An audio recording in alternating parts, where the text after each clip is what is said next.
NetEngine series routers support NAT and the internal web server function. A web server is usually deployed on a private network. It uses the NAT function to provide web services for intranet and extranet users through port 8080. The NAT Application Layer Gateway (ALG) function mentioned in the preceding video is used here. NAT ALG for DNS is configured to translate IP addresses in DNS protocol packets. The DNS mapping function is also used.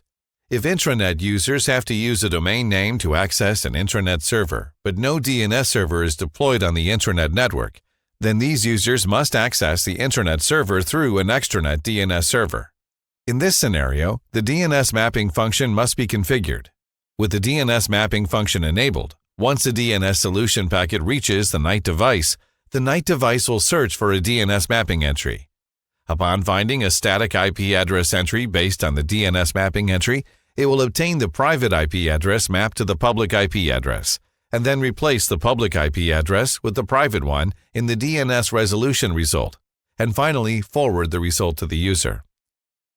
In the following example, a NetEngine 20ES is used as a NAT device. The following figure shows the intranet web server on an enterprise network.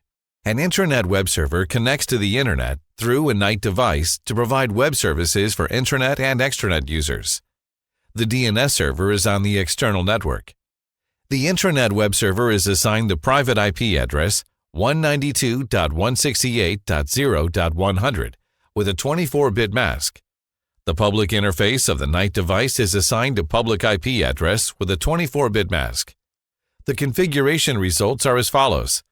Computers on the intranet network segment 192.168.0.0 with a 24-bit mask can access the internet, but computers on the other network segments cannot. The NAT device performs address translation only using the public IP addresses of the public interface and the intranet web server. Intranet and extranet users can send requests to the public IP address and domain name of the intranet web server to access the server.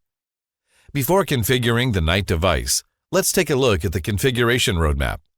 Step 1. Configure basic NAT functions. This can be broken down into two steps. 1. Create a simplified NAT instance. 2. Configure a NAT public address pool. Step 2. Configure an intranet web server. Step 3. Configure the DNS mapping function. Step 4. Enable the NAT ALG function for the DNS protocol.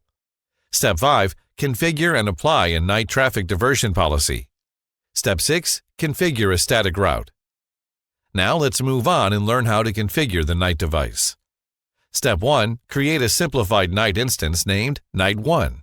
After the simplified NAT instance is configured, a service port is automatically bound to the NAT instance. Then configure a NAT address pool in Easy IP mode. The public IP address of interface 2 is reused and included in an IP address pool and is assigned to an intranet user after NAT processing. Step 2. Configure an intranet web server using the NAT server function. Set the private port number to 8080. Step 3. Configure the DNS mapping function to map a DNS server's private IP address to a DNS domain name and a public IP address. Step 4. Enable the NAT ALG function for the DNS protocol. For the traffic entering the NAT instance, the ALG function processes the DNS protocol data. Step 5. Configure and apply a NAT traffic diversion policy. Based on the networking requirements, computers on the intranet network segment 192.168.0.0 with a 24-bit mask can access the internet, but computers on the other network segments cannot. To implement this function, configure ACL 3001 and enter the ACL view.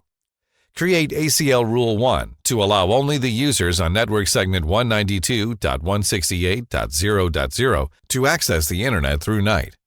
After the ACL-based traffic diversion policy is created, apply it to the outbound interface 2.